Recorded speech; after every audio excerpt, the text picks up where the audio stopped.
નમો લોહે સૌહરિયંતામ નમો લોહે સૌહૃદામ નમો લોહે સૌહાયર્યામ નમો લોહે સૌજયામ નમો લોહે સૌત્રિકાળવતી સાવનમ ઓંકારમિંદુ સંયુક્ત નિત્યમ ધ્યાયંતિ યોગિન કામદમોક્ષદો ચૈવ ઓંકારાય નમો નમઃ મંગલમ ભગવાન મંગલમ કુટુંબિ મંગલમ કુંડાર્યો જૈન્દ્રમોષ મંગલમ નમઃ સમય સાધાય સ્વાનુભૂત્યા ચકાસ્તે ચિત્તવાય ભવાય સર્વમાં સમાધિ તંત્ર. આચાર્ય ભગવાન પૂજ્યપાદ સ્વામી રચિત સમાધિ તંત્ર તથા શ્રી પ્રભાચંદ્રજી રચિત સમાધિ તંત્રની ટીકા એનો સ્વાધ્યાય ચાલે છે. એમાં આપણે 69માં શ્લોક સુધી સ્વાધ્યાય પૂરો કર્યો છે. 69માં શ્લોકમાં એ વાત આવી કે અજ્ઞાની જીવ દેહાત્મ બુદ્ધિ કરે છે અને એ દેહાત્મ બુદ્ધિ કઈ રીતે કરે છે તો ત્યાં એમ સમજાવ્યું કે આ જે પૂતગળોના સમૂહરૂપ શરીર છે કે જેની અંદર પૂતગળો સતત આવે છે અને જાય છે, તો એ શરીર આકાશના જે ક્ષેત્રમાં રહ્યું છે અને જે એનો આકાર છે ત્યાં જ આત્મા પણ રહ્યો છે અને એ જ આકારે રહ્યો છે. તેથી એવા અજ્ઞાનીને એમ લાગે છે કે આ શરીર છે તે જ હું છું, શરીર છે તે જ હું છું અને શરીર સાથે એને એકત્વ મમત્વ બધું થાય છે. તેથી પોતે પોતાના સ્વરૂપને અનુભવી શકતો નથી, એને જાણતો નથી. ત્યાં એક વાત એ પણ હતી કે સમયસારની 19મી ગાથાની અંદર પણ આ જાતની વાત આવી, તો એની જરાક વાત લઈ અને પછી આગળ સ્વાધ્યાય આપણે શરૂ કરીએ છીએ. સમયસારની 19મી ગાથા એમાં એ વાત આવી છે કે નો કર્મ કર્મે હું, હુંમાં વળી કર્મ અને નો કર્મ છે, એ બુદ્ધિ જ્યાં લગી જીવની, અજ્ઞાની ત્યાં લગી તે રહે. નો કર્મ કર્મે હું અને હુંમાં વળી કર્મ અને નો કર્મ, એવી બુદ્ધિ છે ત્યાં સુધી અજ્ઞાની એ અજ્ઞાન ભાવમાં રહે છે. એ વાત ત્યાં કરી છે. એ ગાથાનો ભાવાર્થ આજે આપણે વાંચીએ છીએ. સમયસારની 19મી ગાથાના ભાવાર્થમાં અહીંયા કહે છે કે જેમ સ્પર્શ આદિમાં પૂતગળનો અને પૂતગળમાં સ્પર્શ આદિનો અનુભવ થાય છે, અર્થાત બંને એક રૂપ અનુભવાય છે, તેમ જ્યાં સુધી આત્માને કર્મ નો કર્મમાં, આત્માની અને આત્મામાં કર્મ નો કર્મની ભ્રાંતિ થાય છે. આત્માને કર્મ નો કર્મમાં આત્માની ભ્રાંતિ થાય છે અને આત્મામાં કર્મ નો કર્મની ભ્રાંતિ થાય છે, અર્થાત બંને એક રૂપ ભાસે છે. અને ત્યાં સુધી તો તે અપ્રતિબુદ્ધ છે, અજ્ઞાની છે, તે મોક્ષ માર્ગમાં આવવાને યોગ્ય થયો નથી.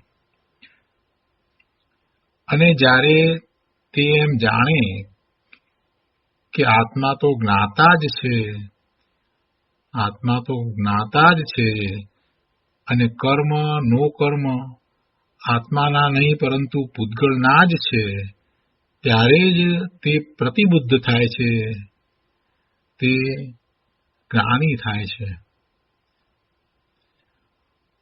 જેમ અરીસામાં અગ્નિની જ્વાળા દેખાય તો ત્યાં એમ જણાય છે કે જ્વાળા તો અગ્નિમાં જ છે, અરીસામાં નથી પેઠી.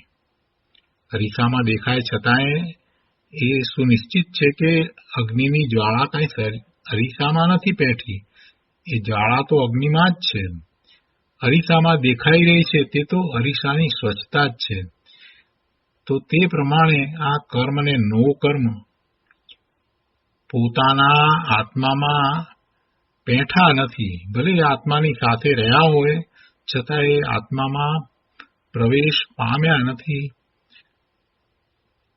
આત્માની જ્ઞાન સ્વચ્છતા એવી જ છે કે જેમાં જ્ઞેયનું પ્રતિબિંબ દેખાય એ રીતે કર્મ નો કર્મ જ્ઞેય છે તે પ્રતિભાસે છે. એવો ભેદ જ્ઞાન રૂપ અનુભવ આત્માને કાં તો સ્વયંમેવ થાય, પોતાથી થાય, અથવા ઉપદેશથી થાય, એટલે કે ઉપદેશના નિમિત્તથી થાય. અને એમ થાય ત્યારે જ તે પ્રતિબુદ્ધ થાય છે, જ્ઞાની થાય છે. આ કર્મ નો કર્મ શરીર આ બધું જે છે એ એને પોતાપણે ભાસે છે અને એમાં પોતાપણું ભાસે છે.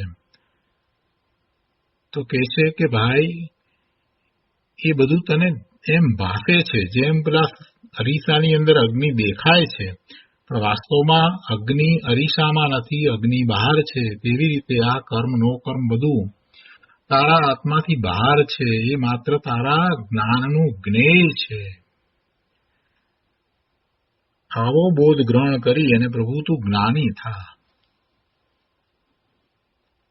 મૂળ વાત તો 69માં શ્લોકમાં એ હતી કે 68માં શ્લોક પછીથી એક પ્રશ્ન કરવામાં આવ્યો હતો કે જો બહિરાત્માઓ આત્મ સ્વરૂપને આત્મપણે ન જાણતા હોય તો તેઓ કોને આત્મપણે જાણે છે? આવો પ્રશ્ન કર્યો હતો. બહિરાત્માઓ આત્મ સ્વરૂપને આત્મપણે નથી જાણતા એમ જયારે કહ્યું 68મી ગાથામાં, ત્યારે એમ કહ્યું કે એમાં પ્રશ્ન કર્યો કે તો પછી એ કોને આત્મપણે જાણે છે? ત્યારે 69માં શ્લોકની અંદર એ વાત સમજાવી કે શરીરને આત્મપણે જાણે છે અને કઈ રીતે જાણે છે આત્મપણે એની સ્પષ્ટતાઓ કરી. તો એ રીતે 69મી ગાથા પૂરી થઈ. હવે 69મી ગાથા પૂરી થતા અહીંયા સમાધિ તંત્રમાં કહે છે કે તેથી યથાર્થ રૂપે આત્મ સ્વરૂપને સમજવાની ઈચ્છા કરનારે આત્માને દેહથી ભિન્ન ભાવવો જોઈએ. આ વાત આવી બધી એટલે એ વાત સ્પષ્ટ થઈ ગઈ કે આત્મ સ્વરૂપને જેને જેમ છે તેમ યથાર્થ રૂપે સમજવું છે, જાણવું છે, અનુભવવું છે. તો સૌથી પહેલું જો કાંઈ પણ કરવા જેવું હોય તો એને આત્માને દેહથી ભિન્ન ભાવવો એવી એની ભાવના કરવી. અને એ વાત હવે આ 70માં શ્લોકમાં કહે છે. તો શ્લોક 70, ગાથા 70. સમાધિ તંત્રમાં પાના નંબર 124 પર ગાથા શ્લોક 70. ગૌરઃ સ્થૂલઃ કૃશો વા અહમ ઇતિ અંગેન ન અવિશેષયન આત્માનમ ધારયેત નિત્યમ કેવલ જ્ઞપ્તિ વિગ્રહમ. ગુજરાતીમાં ગાથા છે. હું ગોરો કૃશ સ્થૂળના એ સૌ છે તન ભાવ, એમ ગણો ધારો સદા આત્મા જ્ઞાન સ્વભાવ. હવે એક બીજી વાત છે કે આ જે 70મો શ્લોક છે ને એવો જ શ્લોક પરમાત્મા પ્રકાશમાં 80મો છે. 80મી ગાથા જે યોગીન્દ્ર દેવનો પરમાત્મા પ્રકાશ એની અંદર એવી જ ગાથા છે. એ અહીંયા ફૂટનોટમાં ગાથા આપી છે. 70મા શ્લોકના અન્વયાર્થમાં કહે છે કે અહમ હું ગૌરઃ સ્થૂલઃ વા કૃશઃ, ગોરો છું, જાડો છું અથવા પાતળો છું. ઇતિ અંગેન આત્માનમ એવી રીતે શરીર સાથે આત્માને અવિશેષયન એક રૂપ નહીં કરતા નિત્યમ આત્માનમ કેવલ જ્ઞપ્તિ વિગ્રહમ ધારયેત. સદા પોતાના આત્માને કેવલ જ્ઞાન રૂપ શરીર વાળો ધારવો, માનવો. શું કહે છે કે હું ગોરો છું અથવા જાડો છું અથવા તો પાતળો છું એવી રીતે શરીર સાથે આત્માને એક રૂપ નહીં કરતા હંમેશા પોતાના આત્માને કેવળ જ્ઞાન રૂપ શરીરવાળો ધારવો, માનવો, શ્રદ્ધવો. ટીકામાં કહે છે કે હું ગોરો છું, હું સ્થૂળ છું એટલે જાડો છું, કે હું કૃશ એટલે પાતળો છું, એવા પ્રકારે શરીર વડે આત્માને વિશેષ રૂપે એટલે કે વિશિષ્ટ રૂપે નહીં માની તેને ધારવો, અર્થાત ચિત્તમાં તેને નિત્ય સર્વદા અવિચલપણે ભાવવો. કેવા આત્માને અવિચલપણે નિત્ય એવો ધારવો? તો કહે છે કે કેવલ જ્ઞાન વિગ્રહ રૂપ એટલે કે કેવળ જ્ઞાન સ્વરૂપ, અર્થાત કેવળ જ્ઞાન રૂપ આત્માને અવિચલપણે ભાવવો. હું ગોરો છું, હું સ્થૂળ એટલે જાડો છું, કે હું કૃશ એટલે પાતળો છું, એવા પ્રકારે જે શરીરની વાત છે, તો એવા પ્રકારે શરીર વડે આત્માને એવો નહીં ધારવો. કેમ કે એ બધા વિશેષણો છે ને, ગોરો ને કાળો ને કૃશ ને જાડો ને પાતળો ને, આ બધા વિશેષણો શરીરના છે. એ વિશેષણો શરીરને માટે છે. એને આત્માને વિશે નહીં લગાવવા. આત્મા એવો હોઈ શકે નહીં, એવો આત્માને નહીં ધારવો. ચિત્તમાં આત્માને તો નિત્ય સદા અવિચલપણે ભાવવો. અને અવિચલપણે ભાવવો તો કેવા આત્માને અવિચલપણે ભાવવો? તો કે છે કે કેવળ જ્ઞાન સ્વરૂપ, કેવળ જ્ઞાન વિગ્રહ રૂપ એટલે કે કેવળ જ્ઞાન સ્વરૂપ, અર્થાત કેવળ રૂપ આદિ રહિત જ્ઞપ્તિ જ, ઉપયોગ જ જેનું વિગ્રહ એટલે સ્વરૂપ છે, તેવા આત્માને ચિત્તમાં ધારવો. જ્ઞપ્તિ જ એટલે કે જે જ્ઞાન ક્રિયા કરે છે તે જ્ઞપ્તિ જ, એટલે બીજી રીતે કહીએ તો એનો જ્ઞાન ઉપયોગ જ છે. તો એવા આત્માને અવિચલપણે ભાવવો. ભાવાર્થમાં કહે છે કે ગોરાપણું, સ્થૂળપણું, કૃશપણું વગેરે અવસ્થાઓ શરીરની છે, પૂતગલની છે. એટલે કે પૂતગલનો સ્કંદ એવું શરીર એની છે, પણ આત્માની નથી. આ બધી અવસ્થાઓ આત્માની હોઈ શકે જ નહીં. કેમ કે આત્માને ક્યાં એવું મૂર્તિકપણું છે, સ્થૂળપણું છે? આત્મા તો જ્ઞાન સ્વરૂપ છે, એટલે એને આ બધું હોય નહીં. આ બધા પૂતગલના ગુણોને લઈને વાત કરી છે, એ આત્માને નથી. અહીંયા કહે છે કે આ શરીરની અવસ્થાઓ સાથે આત્માને એક રૂપ નહીં માનવું. આ બધી જે શરીરની અવસ્થાઓ છે એ શરીરનું વર્ણન કરતા એવા વિશેષણો વાપરીને એનું વર્ણન કરવામાં આવે છે, અને એવી અવસ્થાઓ હોય છે તે શરીરની અવસ્થાઓ છે, પણ એ અવસ્થાઓ કંઈ આત્માની હોય નહીં. માટે આત્માને એવી અવસ્થાઓ સાથે એક રૂપ નહીં માનવું, અર્થાત તે અવસ્થાઓને આત્માનું સ્વરૂપ નહીં માનવું. આત્માને શરીરથી ભિન્ન, રૂપ આદિ રહિત અને કેવળ જ્ઞાન સ્વરૂપ જ સમજવો. પહેલા તો નાસ્તિથી વાત કરી કે આત્માને એવી શરીરની અવસ્થા રૂપ નહીં જાણવો, નહીં માનવો, નહીં શ્રદ્ધવો. એ તો વાત નાસ્તિથી થઈ. એમાં ધર્મ ક્યાં આવ્યો? અસ્થિથી વાત જ્યાં સુધી ન કરવામાં આવે ત્યાં સુધી ધર્મ પૂરેપૂરો સમજાતો નથી. આત્માને કેવો ધારવો? બરાબર છે, આત્માને આ શરીરની અવસ્થા રૂપ તો ન ધારવો. કુકરાપણું ને કૃશપણું ને એ બધું તો શરીરનું છે, આત્માનું નથી. એ વાત તો બરાબર, પણ આત્માને પછી કેવો ધારવો? કેવો છે આત્મા? અમને આત્મા હજી દેખાયો નથી, અનુભવમાં આવ્યો નથી, તો અમે આત્માને કેવો જાણીએ? પ્રશ્ન આ થાય છે. આવો નથી, આવો નથી, આવો નથી, નાસ્તિપણે કહ્યું એ વાત તો બરાબર સમજ્યા, પણ તો પછી કેવો છે આત્મા? કેવો છે? એ અસ્થિપૂર્વકની જે વાત છે એને જ ખાસ સમજવાની છે. દ્રવ્યસૂત્રના અભ્યાસ દ્વારા આત્માના સ્વરૂપને જ્યારે જાણવા બેઠા છીએ તો માત્ર નાસ્તિપણે જાણીશું કે અસ્થિપણે પણ જાણીશું? અસ્થિપણે જે છે એ ખરું જાણપણું તો છે. કોઈ પણ ચીજને જ્યારે આપણે જાણીએ ત્યારે એ અસ્થિપણે કેવી છે, અને પછી એ નાસ્તિપણે એની વાત કરાય. એટલે આત્મા આવો નથી એ વાત ભલે કરી, પણ મુખ્ય વાત તો એ છે કે આત્મા કેવો છે? આત્મા જ્ઞાન સ્વરૂપ છે, આત્મા જ્ઞાન સ્વભાવી છે, જેની એકમાત્ર જ્ઞપ્તિ ક્રિયા છે જે જ્ઞાન દર્શનના ઉપયોગ સહિત છે એવો ચેતન ભગવાન આત્મા છે. એવા આત્માને શરીરથી ભિન્ન રૂપાદિ રહિત અને કેવળ જ્ઞાન સ્વરૂપ જ સમજવો અને તે સ્વરૂપે જ તેનું નિરંતર ચિત્તમાં ધ્યાન કરવું. એવા આત્માનું નિરંતર ધ્યાન કરવું. જે એવા પ્રકારના આત્માની એકાગ્ર મનથી ભાવના કરે તેને જ મુક્તિ હોય છે, બીજા કોઈને નહીં. અને એ વાત પછી આગળ પર 71મા શ્લોકમાં કહેશે. તો પેલા 70મો શ્લોક છે એનો વિસ્તાર આપણે સમજીએ. આત્મભાવના પુસ્તકમાં પૂજ્ય ગુરુદેવ કાંજીસ્વામીએ જે વિસ્તાર કર્યો છે તે આપણે લઈએ છીએ. આત્મભાવના પુસ્તકમાં પાના નંબર 261 અહીંયા કહે છે કે દેહથી ભિન્ન જ્ઞાન ભાવનાનો ઉપદેશ. દેહથી ભિન્ન આત્માને તું તારા ચિત્તમાં સદા ધારણ કર. દેહના વિશેષણોને આત્મામાં ન જોડ એમ કહે છે.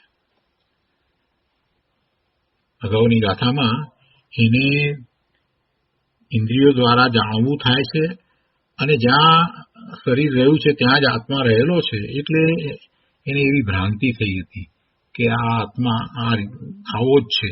જેટલું શરીર છે, જેટલો જેવો આકાર શરીરનો છે અને જેટલું કદ ક્ષેત્ર આકાશનું જે ક્ષેત્ર રોકે છે એનું કદ જેટલું શરીરનું છે એટલું જ આત્માનું છે, એવી એની માન્યતા હતી ને. એટલે એના અનુસંધાનમાં આ વાત કહી છે કે ભાઈ એ દેહ છે, એના કદ છે. કોઈ પણ દેહમાં જયારે આત્મા રહ્યો હોય ત્યારે એની પોતાની યોગ્યતાથી એ દેહ સાથે રહ્યો છે, માટે એનું કદ એવડું થાય છે, સંકોચાઈ જાય છે આત્માના પ્રદેશો.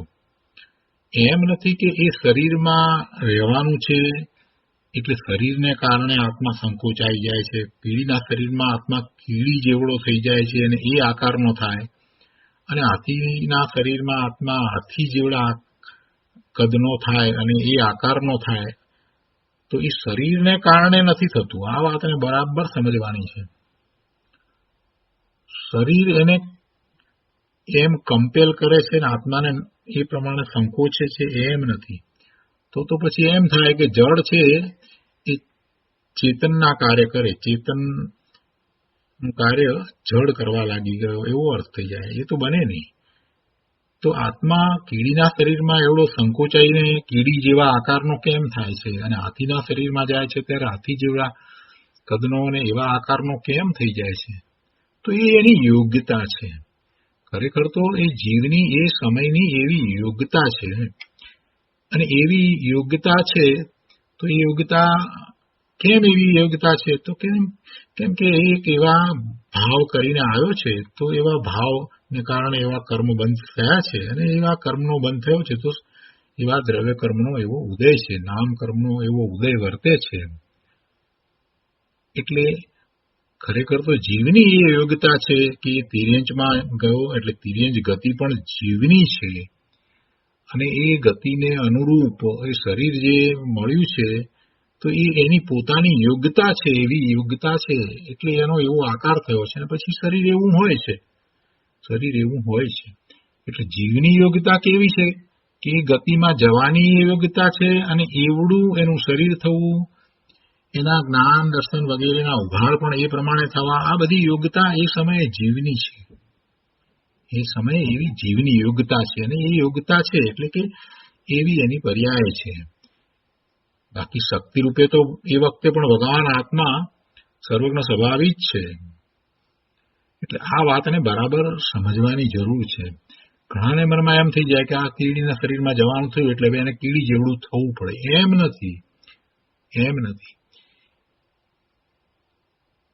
પરંતુ એનાથી ઊંધું છે કે એની પોતાની એવી ગતિ થઈ છે, અને એવી ગતિ થવાનું કારણ એનું પોતાનું છે. જે પૂર્વે એવા ભાવ કર્યા હતા માટે એની એ ગતિ થઈ, તિર્યંચ ગતિ થઈ, ને એમાં એવી કીડીની ગતિ થઈ. તો એ સમયની એની યોગ્યતા છે, અને જેવી યોગ્યતા છે એ પ્રમાણે એને શરીર મળે છે. એવા જ પરમાણુ આવે છે. નામકર્મના પરમાણુ એને એવા જ આવે છે. તો જે પરમાણુ આવ્યા છે અને જે શરીર રૂપી સ્કંદ રચાયો છે અને જે એના આકાર વગેરે રંગ વગેરે છે એ બધું શરીરનું છે, એ આત્માનું કાંઈ નથી. તો એને તું ચિત્તમાંથી છોડી દે. હવે તું સંઘની પચેન્દ્રિય થયો છો, મનુષ્ય થયો છો, તો ભાઈ હવે સમજ, દેહથી ભિન્ન આત્માને તું તારા ચિત્તમાં સદા ધારણ કર. દેહથી ભિન્ન ધારણ કર એટલે બધી વાત આવી જાય કે ભાઈ એ દેહના જે આકાર તે બધું જે છે એ બધું દેહનું રહ્યું, શરીરનું શરીરમાં રહ્યું, અને એ બધા શરીરના વર્ણન, એના વિશેષણો, એને વર્ણવતા એના બધા વિશેષણો, આવું શરીર ને તેવું શરીર, એ એક પણ વસ્તુ પછી આત્માને રહેતી નથી. જ્યારે દેહથી ભિન્ન જાણ્યો તો પછી આત્માનું વર્ણન પણ એ પ્રમાણે જુદું જ હોય. એને એ બધા વિશેષણો લાગુ પડે જ નહીં. જાડાપણું ને પાતળાપણું ને એ કાંઈ હોય જ નહીં. એટલે દેહના વિશેષણોને આત્મામાં તું ન જોડ, એમ અહીંયા આ 70મી ગાથામાં કહ્યું છે. અને 70મી ગાથાનો વિસ્તાર કરતા ગુરુદેવ કહે છે કે ભાઈ, આત્મા તો કેવળ જ્ઞાન શરીરી છે. કેવળ જ્ઞાન શરીરી છે. કેવળ જ્ઞાન જ એનું શરીર છે. આ જે જળ શરીર તે કાંઈ આત્માનું નથી. એ તો એનાથી તદ્દન ભિન્ન છે. એ તો જળ છે. માટે હું ગોરો, હું કાળો, કે હું જાડો, હું પાતળો, અથવા હું મનુષ્ય, હું દેવ, એમ શરીરના વિશેષણોને આત્માના ન માનને. એ બધા શરીરના વિશેષણો છે, એ આત્માના નથી. ધોળો કાળો રંગ કે જાડું પાતળું એ વિશેષણ તો જળ શરીરના છે. તે વિશેષણ વડે જળ લક્ષિત થાય છે, જળ ખ્યાલમાં આવે છે. તે વિશેષણ વડે કંઈ આત્મા લક્ષિત થતો નથી, આત્મા ખ્યાલમાં આવતો નથી. આત્માને એ વિશેષણો લાગુ પડતા નથી. માટે ધર્મી જીવ તે વિશેષણોથી પોતાના આત્માને વિશેષિત કરતો નથી. એ વિશેષણો પોતાના આત્માને વિશે લગાડી અને એમ આત્માને એ જાણતો નથી. તેનાથી જુદો જ સદાય કેવળ જ્ઞાન જેનું શરીર છે એવા પોતાના આત્માને સદાય ધારણ કરે છે, ચિંતવે છે, શ્રદ્ધે છે, ભાવે છે. શરીર ભેદે આત્માના જ્ઞાન સ્વરૂપને તે ભેદતો નથી. શરીર ભેદે, શરીરના જે ભેદ છે એના દ્વારા આત્માના જ્ઞાન સ્વરૂપને એ ભેદ પાડીને સમજતો, જાણતો નથી. કોણ? જ્ઞાની. એ બધું શરીરનું શરીરમાં રહ્યું, શરીરના બધા ભેદ જે છે તે એમાં રહ્યા. અનેક પ્રકારના શરીર અને એના અનેક પ્રકારે એના કદ વગેરે હોય, રંગ વગેરે બધું હોય, એટલે વિવિધ પ્રકારો બધા. તો એમાંનું કાંઈ પણ આત્માનું નથી. 84 લાખ યોની કહી છે તો એટલા પ્રકારે શરીરો હોય છે. એમાંનો એક પણ પ્રકાર આત્માનો નથી. આત્માનું તો જ્ઞાન સ્વરૂપ છે. જ્ઞાની તો એમ જ વાતને બરાબર સમજે છે. આગળ કહે છે કે આ અસંખ્ય પ્રદેશી અવયવ વાળું કેવળ જ્ઞાન જ જેનો દેહ છે. અસંખ્ય પ્રદેશી આત્મા છે અને એ અસંખ્ય પ્રદેશ પણ એને અહીંયા ગુરુદેવે અવયવ કહ્યો. અસંખ્ય પ્રદેશી અવયવ વાળું કેવળ જ્ઞાન જ જેનો દેહ છે. અસંખ્ય પ્રદેશી અવયવ વાળું કેવળ જ્ઞાન. અસંખ્ય પ્રદેશોમાં વ્યાપેલું છે. જેટલા પ્રદેશ છે આત્માના એટલા પ્રદેશમાં કેવળ જ્ઞાન છે. જ્ઞાન છે. અનંત ગુણ છે. દરેકે દરેક પ્રદેશને વિશે દરેક ગુણ રહ્યો છે. જો પ્રદેશ એટલે કાંઈ જુદા જુદા છે એમ નથી. અસંખ્ય પ્રદેશ તો એનું માપ છે, પરિમાણ છે. એ તો પરિમાણ છે. તો આત્માના સર્વ પ્રદેશે સર્વ ગુણ વ્યાપે છે. એટલે આ એક જ્ઞાનની વાત લીધી છે.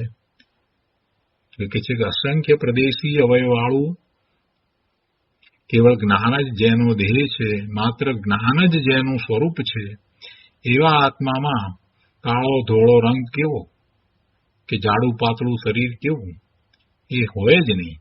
શરીરને એક ક્ષણ પણ તું તારામાં ન ચિંતવ, શરીરને એક ક્ષણ પણ તું તારામાં ન ચિંતવ. તું તો આત્મા છો, તું તો જ્ઞાન સ્વરૂપ આત્મા છો. જ્ઞાન આનંદે ભરપૂર ભગવાન તું છો. એવા સ્વરૂપને તું તને સદાધાર, તું તેને સદાધાર, એને જ ધારણ કર. એટલે કે શ્રદ્ધામાં, જ્ઞાનમાં, અનુભવમાં લે. તારા એવા આ સ્વરૂપને, જ્ઞાન આનંદ સ્વરૂપને તું શ્રદ્ધામાં લે, જ્ઞાનમાં લે, અનુભવમાં લે.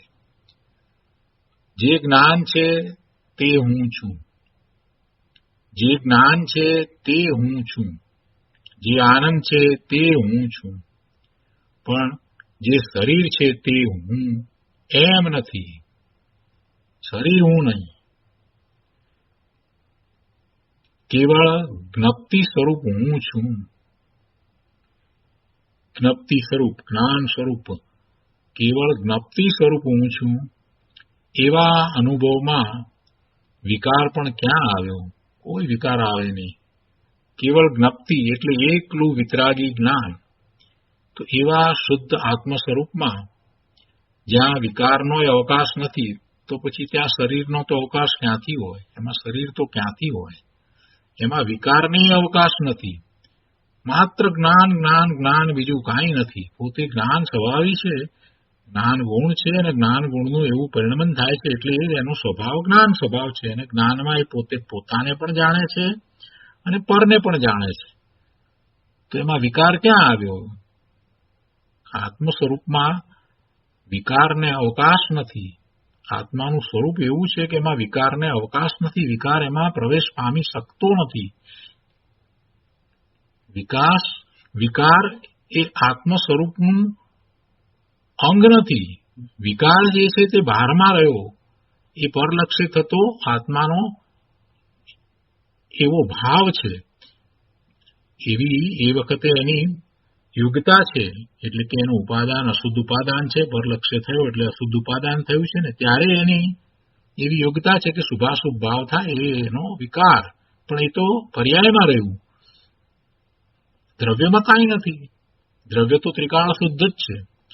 દ્રવ્યનો વિચાર કરીએ તો દ્રવ્ય તો ત્રિકાળ શુદ્ધ જ છે. અને એ દ્રવ્ય જે છે, અનંત ગુણનો સમૂહ એવું જે દ્રવ્ય છે, અને એ દ્રવ્યમાં અનંત ગુણ છે, એનું જે પરિણમન છે, એવું આત્માનું સ્વરૂપ છે. અને એમાં મુખ્યતા જ્ઞાનની એટલા માટે કરીને લેવામાં આવે છે કે જ્ઞાન બધાને જાણે છે.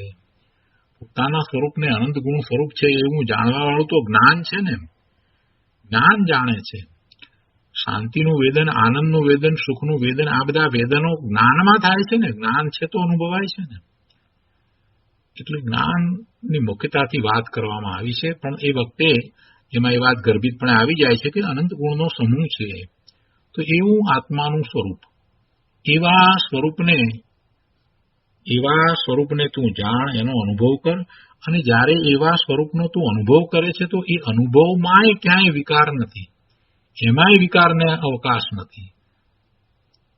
એમાં પણ જ્યારે એનો અનુભવ કરે તો એમાં પણ વિકારને અવકાશ નથી. મૂળ સ્વરૂપમાં તો વિકારને અવકાશ છે જ નહીં. એમાં કોઈ પૂતગળને અવકાશ નથી, એટલે શરીરને પણ અવકાશ નથી. તો એવા અશરીરી આત્માનું ચિંતન અતિન્દ્રિય જ્ઞાન વડે થાય છે.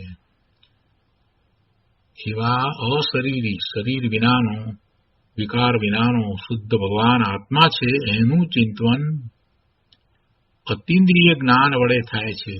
ઇન્દ્રિય જ્ઞાન દ્વારા ચિંતન થતું નથી. સ્વવિકલ્પ દશામાં એના મનના વિકલ્પો છે, એ વિકલ્પો સહિત એ પોતાના સ્વરૂપનું ચિંતન કરે છે. પણ પછી એ વિકલ્પો છૂટી જાય છે અને જે ભાવ છે એ જ રહી જાય છે. એટલે કે એનો ઉપયોગ આત્મામાં જોડાઈ જાય છે. પોતાના સ્વરૂપમાં ઉપયોગ જોડાય છે. એટલે એ ઉપયોગ છે, તે જ્ઞાન દર્શનનો ઉપયોગ છે, એ એને પોતાનું જ્ઞાન કરાવવા વાળો છે. પોતાનું જેવું સ્વરૂપ છે એનું જ્ઞાન ભાન એને એના ઉપયોગ દ્વારા થાય છે. આવા અશરીરી આત્માનું ચિંતન અતીન્દ્રિય જ્ઞાન વડે થાય છે. એટલે કે જ્ઞાનના ઉપયોગને અંતરમાં વાળીને ધર્મી પોતાને કેવળ જ્ઞાન સ્વરૂપ અનુભવે છે. સર્વજીવ છે સિદ્ધ જે સમજે તે થાય. કૃપાળુદેવે કહ્યું છે ને, સર્વજીવ છે સિદ્ધ જે સમજે તે થાય. અને સિદ્ધ સમાન સદા પરમ પદ મેરો, બનારસીદાસજીએ પણ કહ્યું છે ને.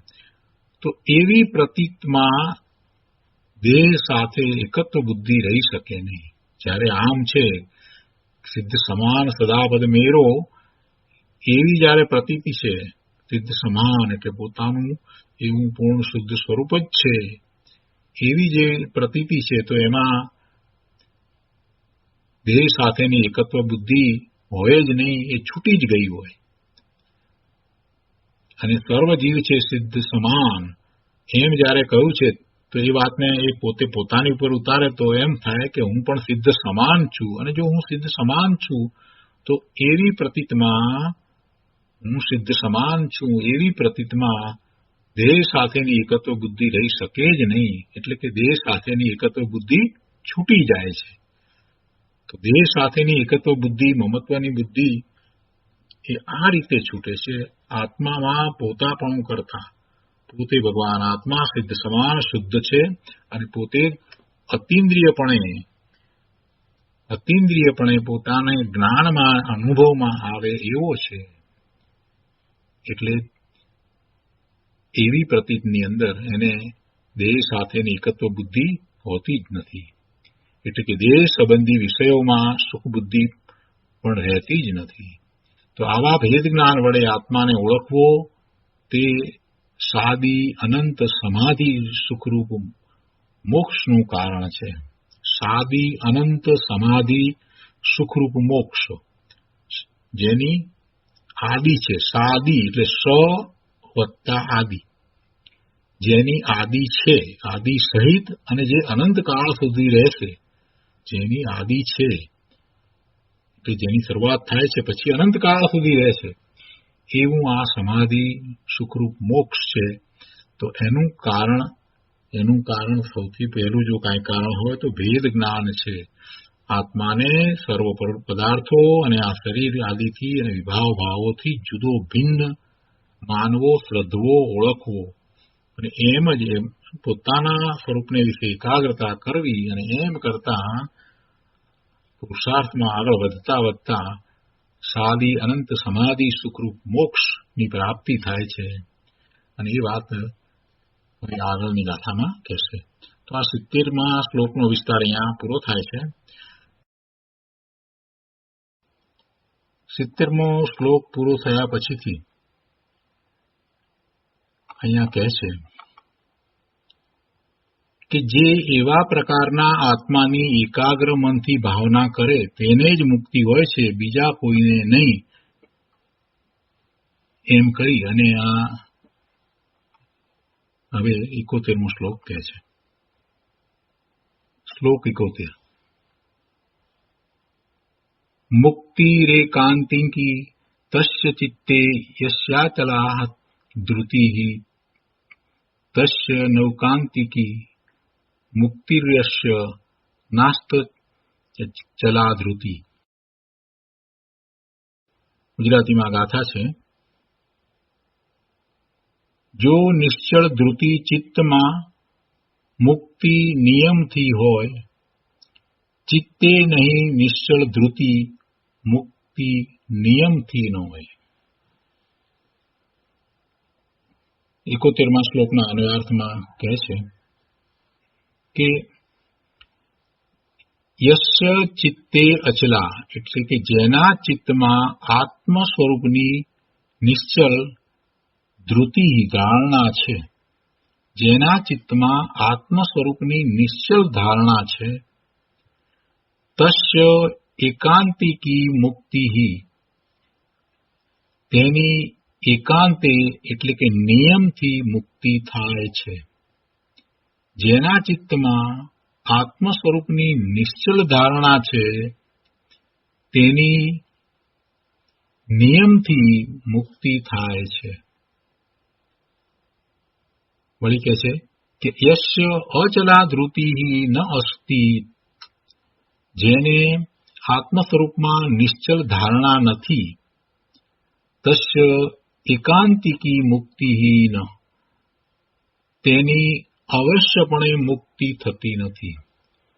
જો અહીંયા બંને વાતની અંદર એકાંતિક શબ્દ લીધો છે, એકાંતે એટલે એ દ્વારા એમ કહેવું છે કે નિયમથી, એમાં પછી કોઈ ફેરફાર હોય નહીં એમ સમજાવવું છે.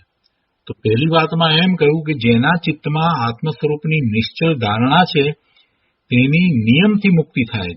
એકાંતે એટલે કે નિયમથી મુક્તિ થાય, એમાં કોઈ બે મત નથી, કોઈ ફેરફાર નથી. એ વાત ભગવાનના જ્ઞાનમાં આવેલી વાત છે. જેના ચિત્તમાં આત્મ સ્વરૂપની નિશ્ચલ ધારણા છે તેની નિયમથી મુક્તિ થાય છે. અને બીજી વાતમાં પણ એ જ વાત સાથે લીધી, એકાંતે જ લીધી, એટલે કે નિશ્ચલથી ધારણા નથી તો એની અવશ્યપણે મુક્તિ થતી નથી એમ કરીને જે લીધું એમાં એ રીતે લીધું કે જેને આત્મ સ્વરૂપમાં નિશ્ચલ ધારણા નથી તેની અવશ્યપણે મુક્તિ થતી નથી. પેલાની નિયમથી મુક્તિ થાય છે અને આની, જેને આત્મ સ્વરૂપમાં નિશ્ચલ ધારણા નથી એની મુક્તિ નથી થતી. એટલે પછી કોઈ બીજા માર્ગ દર્શાવે કે કોઈ બીજી રીતે મુક્તિ થાય તો એ વાત નથી, એની મુક્તિ થાય જ નહીં. કહેવાનો આશય એવો છે, આત્મ સ્વરૂપમાં નિશ્ચલ ધારણા નથી એને મુક્તિ થતી નથી. આ વાત પણ નિયમ જ છે. અને આત્મ સ્વરૂપમાં નિશ્ચલ છે એની મુક્તિ થાય એ પણ નિયમ છે. ટીકામાં કહે છે કે એકાંતિક એટલે અવશ્ય થવાવાળી મુક્તિ તે અંતરાત્માને થાય છે કે જેના ચિત્તમાં અવિચળ નિશ્ચલ ધૃતિ અર્થાત આત્મ સ્વરૂપની ધારણા હોય. એકાંતિક કહીને સમજાવવું શું છે કે અવશ્ય નિયમથી એમ જ છે. એકાંતિક એટલે કે અવશ્ય થવાવાળી મુક્તિ તે અંતરાત્માને થાય છે. કેવો અંતરાત્મા? કે જેના ચિત્તમાં અવિચળ નિશ્ચલ ધૃતિ અર્થાત આત્મ સ્વરૂપની ધારણા છે. ધૃતિ એટલે આત્મ સ્વરૂપની ધારણા છે. અને એવી ધારણા હોય છે તો સ્વરૂપમાં પ્રસક્તિ લીનતા હોય છે. આત્મ સ્વરૂપમાં એવી ધારણા છે અને એવી જ આત્મ સ્વરૂપમાં લીનતા છે, એવી એકાગ્રતા છે, એને પછી સ્થિરતા થાય છે. એટલે એની મુક્તિ થાય છે, એ અવશ્ય થાય છે, નિયમથી થાય છે. પરંતુ જેના ચિત્તમાં અચલ ધૃતિ ધારણા હોતી નથી, નિશ્ચલ ધારણા હોતી નથી, તેને અવશ્યંભાવી મુક્તિ થતી નથી. બીજી રીતે કહીએ તો જ્યાં સુધી સ્વરૂપમાં એવી અચલ સ્થિતિ થતી નથી ત્યાં સુધી મુક્તિ થતી નથી. ભાવાર્થમાં કહે છે કે જેનો ઉપયોગ બીજે નહીં ભમતા આત્મ સ્વરૂપમાં જ સ્થિર થાય છે. નિશ્ચલ સ્થિતિ બતાવવી છે ને, પોતાના સ્વરૂપને વિશે અવિચલ, ત્યાંથી ચલિત ન થાય એવી નિશ્ચલ આત્મ સ્વરૂપની ધારણા કહેતા અહીંયા એવી સ્વરૂપમાં એકાગ્રતા, ઉપયોગ સ્વરૂપમાં જ રહે, ત્યાંથી બીજે જાય નહીં. તો જેનો ઉપયોગ બીજે નહીં ભમતા આત્મ સ્વરૂપમાં જ સ્થિર થાય છે તેની નિયમથી મુક્તિ થાય છે. જો આ મુક્તિનો માર્ગ બતાવ્યો, પછી લોકો જ્ઞાની પુરુષોએ કોઈક અપેક્ષાએ કાંઈક બીજી વાત કરી હોય અને એમાં ક્યાંક કહ્યું હોય, કૃપાળુદેવે કહ્યું કે ભક્તિ માર્ગ છે, તો એ પેલાને સમજાવવા માટે જ કહ્યું હોય. એની જે દશા છે તો એ દશાને અનુરૂપ કંઈક વાત કરી હોય. પણ કૃપાળુદેવે બીજી જગ્યાએ પાછું એમ જ કહ્યું હોય કે મુક્તિનો એક જ માર્ગ છે, તો એ વાતને પાછા ભૂલી જાય. અહીંયા શાસ્ત્રમાં પણ આ જ વાત કરી છે ને, કૃપાળુદેવે પણ એમ જ કહ્યું છે. કોઈ ભક્તિનો એવો માર્ગ નથી કે જે દ્વારા મુક્તિ થાય, એવો કોઈ માર્ગ હોતો જ નથી. ભક્તિ તો અહોભાવ છે. પૂજા, વિનય, ભક્તિ આ બધા અહોભાવ છે. એ પરલક્ષ્ય થતા ભાવ છે અને એ દ્વારા મુક્તિ ન થાય. પણ જેની એવી યોગ્યતા નથી, જે અશુભ ભાવમાં રહ્યો છે, એને જ્ઞાની પુરુષો એની જે પ્રમાણે યોગ્યતા છે એ પ્રમાણે સમજી અને એને એમ કહે છે કે ભાઈ તું અશુભમાંથી શુભમાં આવ, એટલે પ્રભુ તરફની ભક્તિ તને થાય, એટલે પ્રભુ પ્રત્યે એનો અહોભાવ થાય. તો પ્રભુ પ્રત્યેનો અહોભાવ થતા એને ક્યારેક પછી એમ થાય કે પ્રભુનું આવું સ્વરૂપ છે તો મારું પણ આવું સ્વરૂપ હોય, એમ કરીને એને પોતાના સ્વરૂપ તરફ જ છેવટે તો લઈ જવો છે. પણ એની એ સમયની એવી યોગ્યતા નથી ને અશુભમાં રહ્યો છે, તો એને એવો ઉપદેશ આપ્યો હોય, પણ કઈ કૃપાળુદેવના અંતરમાં એમ ન હોય કે ભક્તિ દ્વારા મુક્તિ થાય. મુક્તિ કઈ રીતે થાય? અહીંયા કહે છે કે જેનો ઉપયોગ આત્મામાં સ્થિર થાય છે એની નિયમથી મુક્તિ થાય છે, પરંતુ જેનો ઉપયોગ એકથી બીજે ભમે છે અને આત્મ સ્વરૂપમાં સ્થિર થતો નથી તેની કદી મુક્તિ થતી નથી. અરે 7મા ગુણસ્થાનની દશામાં 7મે 6ઠે ગુણસ્થાને ઝૂલતા મુનિરાજ છે, એમને પણ ઘણીવાર આયુષ પૂરું થઈ જાય, મુક્તિ નથી થતી, શ્રેણી ચડતા નથી. કેમ કે 7મા ગુણસ્થાનના બીજા ભાગમાં જો ઉગ્ર પુરુષાર્થ થાય છે તો શ્રેણી ચડે છે. સ્વરૂપમાંથી બહાર ન નીકળે અને એમાં ખૂબ એકાગ્રતા સ્થિરતા કરે છે ત્યારે શ્રેણી ચડે છે, અને શ્રેણી ચડે છે તો પછી આગળ વધે છે. અને જો ક્ષપક શ્રેણી ચડે છે તો 12મા ગુણસ્થાને આવે છે અને 4 ઘાતી કર્મોનો ક્ષય થાય છે, અને પછી બીજું શુક્લ ધ્યાન પ્રગટ થતા એ હરિયન દશાને પ્રાપ્ત કરે છે. અને આટલી બધી જયારે વાત છે ત્યારે પછી તમે એમાં એમ કહો કે ભાઈ ભક્તિ કરતા કરતા મુક્તિ થઈ જાય, ક્યાંથી થાય? પ્રભુ ભક્તિ કરે છે ત્યારે તો ઉપયોગ 12માં છે. અહીંયા તો 7મા ગુણસ્થાન વાળા મુનિ કે જેમનો ઉપયોગ અંતરમાં ઘણો ટકીને રહે છે, સ્વરૂપમાં રમણતા કરે છે, એ પણ જયારે 12માં આવી જાય છે તો શ્રેણી ચડતા નથી, તો પછી કેવળ જ્ઞાન ક્યાંથી થશે? તો વાતને જેમ છે તેમ સમજવી જોઈએ. અહીંયા કહે છે કે જેનો ઉપયોગ બીજે નહીં ભમતા આત્મ સ્વરૂપમાં જ સ્થિર થાય છે તેની નિયમથી મુક્તિ થાય છે, પરંતુ જેનો ઉપયોગ એકથી બીજે ભમે છે અને આત્મ સ્વરૂપમાં સ્થિર થતો નથી તેની કદી મુક્તિ થતી નથી. આત્મ સ્વરૂપમાં ઉપયોગ સ્થિર નથી થતો તો તેની કદી મુક્તિ થતી નથી. જ્યાં મોહભાવ સહિત ઉપયોગ પર પદાર્થમાં અટકે છે ત્યાં સ્વવિકલ્પ દશા વર્તે છે. જો હવે અહીંયા વાત લીધી છે મોહભાવ સહિતનો ઉપયોગ. મોહ સહિત એવો ઉપયોગ જો હોય તો ક્યાં હોય? શું આત્મા તરફ વળેલો ઉપયોગ હોય? સ્વરૂપ સન્મુખ થયેલો એ ઉપયોગ હશે? સ્વરૂપ સન્મુખ થયેલા ઉપયોગની અંદર તો મોહ હોય જ નહીં. મોહભાવ સહિત ઉપયોગ હોય એટલે એક વાત નક્કી છે કે એને પર પદાર્થનું જ લક્ષ્ય છે, એનો ઉપયોગ પર પદાર્થમાં જ અટકેલો છે. મોહભાવ સહિત ઉપયોગ છે એટલે શું છે? એને પર પદાર્થમાં જ રાગ છે, પર પદાર્થમાં એનો ઉપયોગ અટક્યો છે, અને ત્યાં પર પદાર્થમાં એનો ઉપયોગ અટક્યો છે તો પછી એને વિકલ્પ છે, એ સવિકલ્પ દશામાં છે. આ સવિકલ્પ દશામાં ઉપયોગ આત્મ સ્વરૂપમાં સ્થિર થઈ શકતો નથી. પોતાના જ્ઞાન દર્શનનો ઉપયોગ સવિકલ્પ દશામાં આત્મ સ્વરૂપમાં સ્થિર થઈ શકતો નથી. નિર્વિકલ્પ દશામાં જ ઉપયોગ આત્મ સ્વરૂપમાં સ્થિર થઈ શકે છે. જેનો ઉપયોગ આત્મ સ્વરૂપમાં સ્થિર થાય છે તેને જ મુક્તિ થાય છે, બીજા કોઈને નહીં. બહુ સરસ રીતે બહુ સ્પષ્ટ વાત કરી દીધી છે. આખો પુરુષાર્થ જે છે તે અંતરંગ પુરુષાર્થ છે એટલું જ નહીં, પણ અંતરંગ પુરુષાર્થમાં પણ સ્વરૂપમાં લીનતા અને પછી આગળ વધીને સ્થિરતાની વાત અહીંયા તો કરી છે. સ્વરૂપમાં સ્થિરતા એટલે પોતાનો ઉપયોગ ત્યાં સ્થિર થઈ જાય છે. કોણ સ્થિરતા કોણ કરે છે? એમ કહીએ છીએ કે ભાઈ તું આત્મામાં એકાગ્રતાકાર સ્થિરતા કર. તું એટલે કોણ? તું એટલે કે તારા જ્ઞાન દર્શનનો ઉપયોગ તારા સ્વરૂપમાં એકાગ્રતા કરવા વાળો થાય છે. આપણે પહેલા એ વાત લીધી છે કે જયારે હું કહીએ છીએ તે હું કોણ છે? એ હું એ પોતાના જ્ઞાનનો ઉપયોગ છે.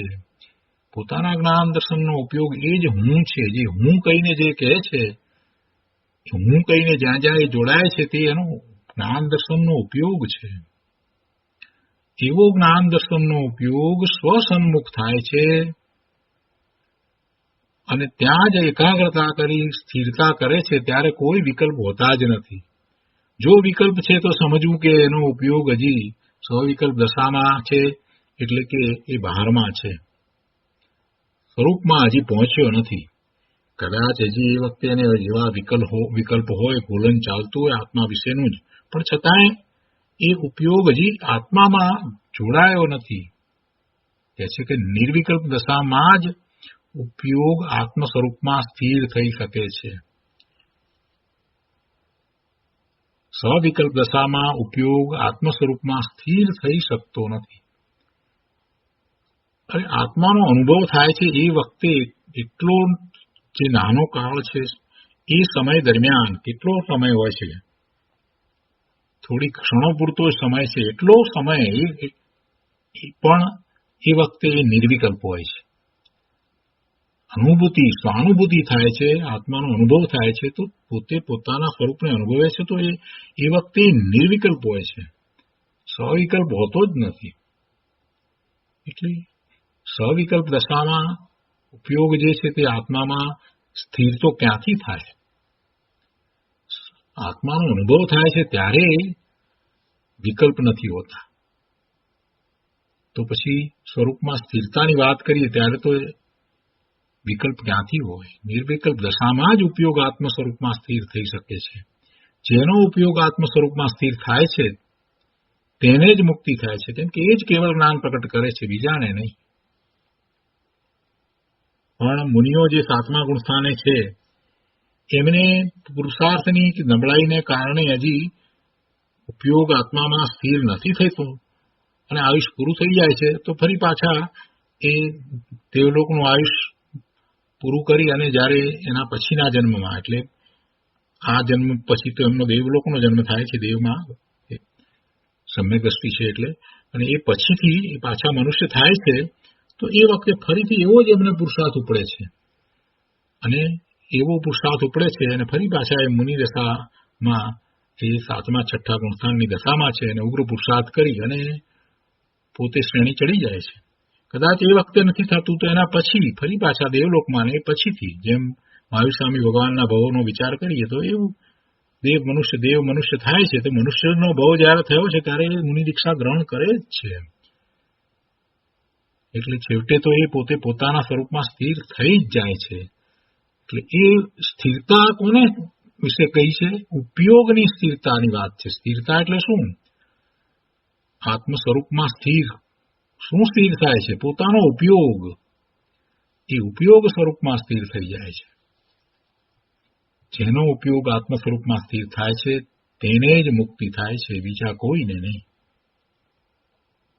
તો આ રીતે આ 71મો શ્લોક અહીંયા પૂરો થાય છે. એના ઉપર પૂજ્ય ગુરુદેવ કાંજી સ્વામીએ જે વિસ્તાર કર્યો છે તે આપણે આત્મભાવનામાંથી લઈએ.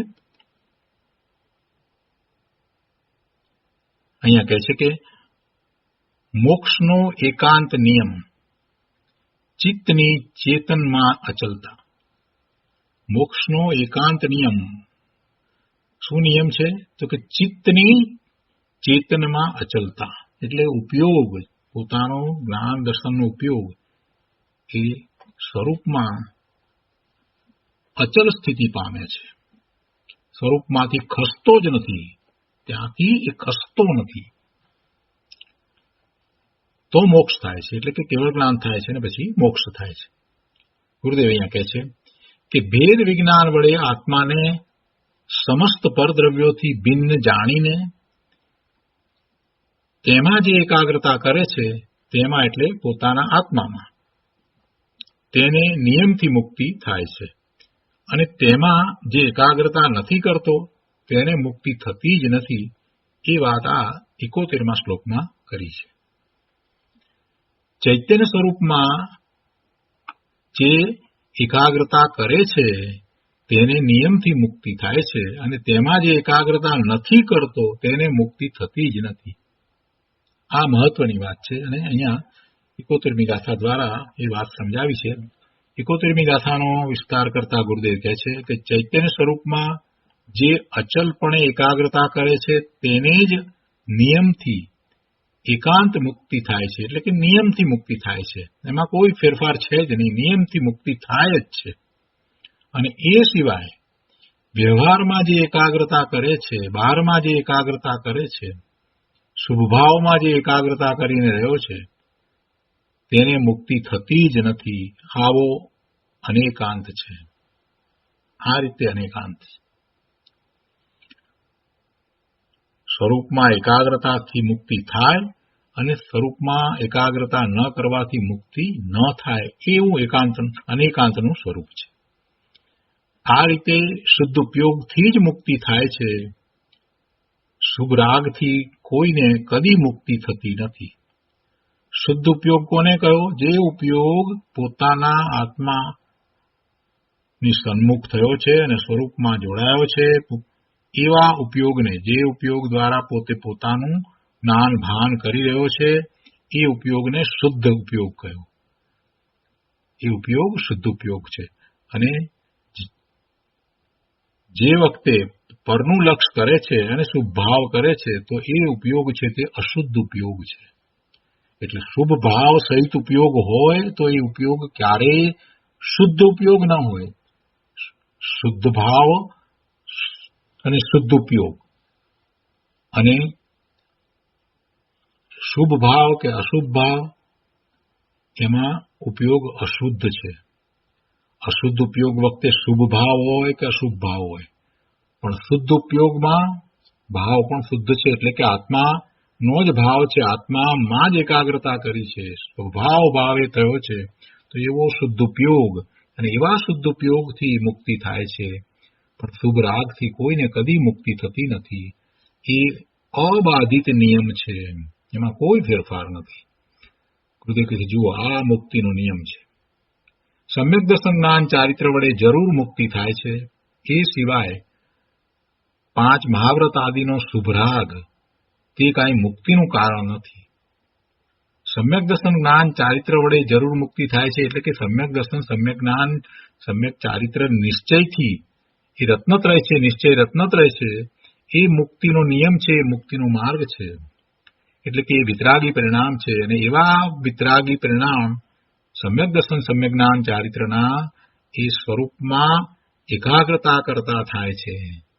બાકી જે બહારમાં 5 મહાવ્રત આદિનો જે શુભ રાગ, એટલે કે એવું જે ચારિત્ર છે, એ મુક્તિનું કારણ નથી. પણ નિયમ એવો જ છે કે જેને એવા રત્નત્રય રૂપ ચારિત્ર પ્રગટ કર્યું છે, સ્વરૂપમાં સ્થિરતા રૂપ ચારિત્ર પ્રગટ કર્યું છે, એને બહારમાં એવા 5 મહાવ્રત આદિનો શુભ ભાવ પણ હોય છે. એટલે કે બહારમાં હોય ત્યારે એની સભાનતા વર્તે છે, પણ એ મુક્તિનું કારણ નથી. 5 મહાવ્રત આદિનો જે શુભ ભાવ, એ મુક્તિનું કારણ નથી. 5 મહાવ્રત પાળે છે તો એ મુક્તિનું કારણ નથી. મુક્તિનું કારણ તો સ્વરૂપમાં એકાગ્રતા છે, કે જ્યારે એને સમ્યક દર્શન, સમ્યક જ્ઞાન અને એવા નિશ્ચય ચારિત્રની પર્યાય થાય છે, એટલે વિતરાગી પરિણામ થાય છે, વિતરાગી દશા છે, એ મુક્તિનું કારણ છે. જ્યાં શુદ્ધ રત્નત્રય રૂપ મોક્ષ માર્ગ હોય, ત્યાં પછી નગ્ન દિગંબર પણ હોય, એ બધું પણ સાથે હોય. 28 મૂળ ગુણ સહિત એવું જ ચારિત્ર હોય, એવી મુનિ દીક્ષા હોય, અને ત્યાં જરૂર મુક્તિ થાય છે. ત્યાં જરૂર મુક્તિ થાય છે. પણ મુક્તિનું કારણ શું? મુક્તિનું કારણ નગ્ન દિગંબર મુનિપણું નથી. મુક્તિનું કારણ નગ્ન દિગંબર મુનિપણું નથી, પરંતુ રત્નત્રયના પરિણામ છે. એવા રત્નત્રયના પરિણામ થાય છે, નિશ્ચય રત્નત્રયના પરિણામ થાય છે, શુદ્ધ ઉપયોગ છે, એ મુક્તિનું કારણ છે.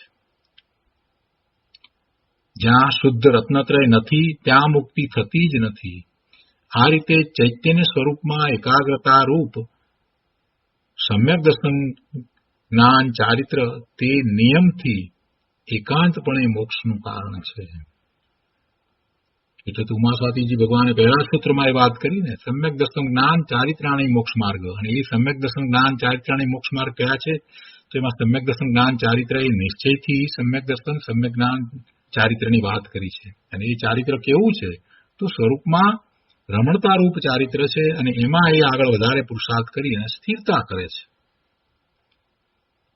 અહીંયા કહે છે કે પહેલા તો શરીર આદિથી ભિન્ન ચૈતન્ય સ્વરૂપનું જ્ઞાન કર્યું હોય, પહેલા એને શું કર્યું હોય એની પહેલા તો વાત લે છે કે કઈ રીતે આવું થાય. તો કે છે કે પહેલા તો શરીર આદિથી ભિન્ન ચૈતન્ય સ્વરૂપનું જ્ઞાન કર્યું હોય, તેનો દ્રઢ નિર્ણય કર્યો હોય, તેને જ તેમાં એકાગ્રતા થઈ શકે. ચૈતન્ય રાજાને જાણીને તેની સેવા એટલે શ્રદ્ધા, જ્ઞાન, એકાગ્રતા કરવાથી જરૂર મોક્ષ સુખની પ્રાપ્તિ થાય છે. અહીં તો એકાંતિકી મુક્તિ કહીને મોક્ષનો નિયમ બતાવ્યો છે. ચૈતન્ય સ્વરૂપની અચલ ધારણા જેના ચિત્તમાં છે તે જ જીવ એકાંત મુક્તિ પામે છે. પરંતુ વ્યવહારમાં રાગમાં એકાગ્રતાવાળો જીવ પણ મુક્તિ પામે છે એમ અનેકાંત નથી. વ્યવહારમાં શુભાવમાં એકાગ્રતા કરવાથી પણ મુક્તિ થાય એમ નથી, એવું કોઈ અનેકાંત હોતું નથી. જેનું ચિત્ત સંદેહવાળું છે કદાચ રાગ આદિથી પણ મુક્ત થશે એમ જે માને છે અને રાગથી પાર ચૈતન્ય તત્વને અચલપણે શ્રદ્ધા જ્ઞાનમાં ધાર્યું નથી તો તે મુક્તિ પામતો નથી. બહુ સ્પષ્ટ કરી દીધું છે ગુરુદેવે. શું કહે છે? જેનું ચિત્ત સંદેહવાળું છે કદાચ રાગ આદિથી પણ મુક્તિ થશે, કદાચ એમ માને કે શુભભાવથી પણ મુક્તિ થશે, ભક્તિ દ્વારા પ્રભુની ભક્તિ કરતા કરતા પણ મુક્તિ થશે એમ જે માને છે અને રાગથી પાર ચૈતન્ય તત્વને અચલપણે શ્રદ્ધતો નથી, એને જ્ઞાનમાં ધાર્યું નથી તો તે મુક્તિ પામતો નથી જ. એકાંત કર્યું છે. જુઓ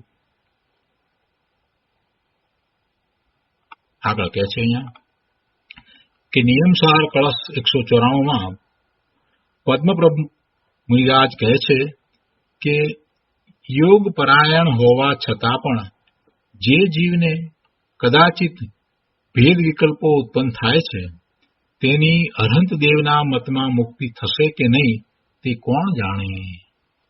એટલે કે યોગ પરાયણ એવા મુનિઓને પણ જ્યાં સુધી વિકલ્પ છે ત્યાં સુધી મુક્તિ નથી, જ્યાં સુધી વિકલ્પ છે ત્યાં સુધી મુક્તિ નથી, એવા મુનિઓને પણ નથી. નિર્વિકલ્પ થઈને સ્વરૂપમાં ઠરશે ત્યારે જ મુક્તિ થશે. સ્વરૂપમાં ઠરશે એટલે કે સ્વરૂપમાં એવી એકાગ્રતા કરશે, સ્થિરતા કરશે ને બહાર આવશે નહીં ત્યારે એવું શુક્લ ધ્યાન પ્રગટ થશે અને શ્રેણી ચડશે. શું કહે છે કે જો આ અરહંત દેવે કહેલો મોક્ષ માર્ગ વિકલ્પને અરહંત દેવે મોક્ષનું સાધન નથી કહ્યું. વિકલ્પને જિનેશ્વર ભગવાને મોક્ષનું સાધન નથી કહ્યું. એટલે કોઈ પણ પ્રકારનો વિકલ્પ, ઉત્તમમાં ઉત્તમ ભક્તિ ભાવનો વિકલ્પ એ પણ મોક્ષનો માર્ગ નથી, મોક્ષનું સાધન નથી. સર્વશ્રેષ્ઠ જિનેશ્વર ભગવાનની ભક્તિ, એ ભક્તિ શું છે? પરલક્ષ્ય થતો ભાવ છે તો એ વિકલ્પ છે. ત્યાં વિકલ્પ છે કેમ કે ઉપયોગ બહારમાં છે. ઉપયોગ બહારમાં છે તો એ વિકલ્પ છે. ઉપયોગ સ્વમાં જે વળે છે તો જ નિર્વિકલ્પ હોય છે. એટલે કોઈ પણ એવો વિકલ્પ જે છે તે મોક્ષનું સાધન નથી.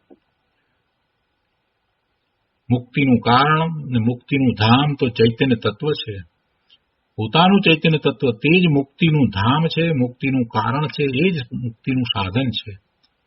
તેમાં એકાગ્ર થયે જ મારી મુક્તિ થવાની છે આમ નિર્ણય કરે તો અલ્પકાળમાં મુક્તિ થાય. નિર્ણય કરે એટલે એવો પુરુષાર્થ થાય જ તો જ એ નિર્ણય કહેવાય, નહીતર એને નિર્ણય કહેવાય જ નહીં. પણ જ્યાં નિર્ણય જ ઊંધો હોય, શુભ ભાવને ધર્મનું સાધન માનતો હોય તો તે રાગમાં એકાગ્રતાથી ખસશે શેનો? એ નહીં ખસે. રાગમાં શુભભાવમાં જ એકાગ્રતા કર્યા કરશે, ત્યાંથી સ્વરૂપ તરફ વળશે જ નહીં. અને સ્વભાવમાં એકાગ્રતા પણ એ ક્યાંથી કરશે? રાગમાં એકાગ્રતાથી તો રાગની અને સંસારની ઉત્પત્તિ થાય પણ મુક્તિ ન થાય. શુભ ભાવથી પુણ્યના બંધ થાય પણ મુક્તિ ન થાય, એટલે ભવના ભ્રમણ થાય. મુક્તિ ચૈતન્યમાં એકાગ્રતાથી જ થાય.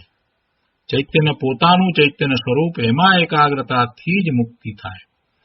અહીં તો સમ્યક દર્શન ઉપરાંત ચૈતન્યમાં લીનતાની વાત છે. સમ્યક દર્શન તો ધર્મની શરૂઆત છે, એ તો પહેલું પગથિયું છે, ત્યાંથી તો મોક્ષ માર્ગની શરૂઆત થાય છે. પણ એનાથી આગળ વધીને જે ચારિત્ર્યની વાત લીધી છે, તો ચારિત્ર કેવું હોય? તો અંતરંગ ચારિત્ર હોય. એ અંતરંગ ચારિત્ર કેવું છે? તો સ્વરૂપમાં એકાગ્રતા, લીનતા અને સ્થિરતા રૂપ ચારિત્ર છે. એવી લીનતાની વાત લીધી છે. એટલે સમ્યક દર્શન પછી પણ જ્યાં સુધી રાગ દ્વેષથી ચિત્ત અસ્થિર ડામાડોળ રહે છે, ત્યાં સુધી મુક્તિ થતી નથી.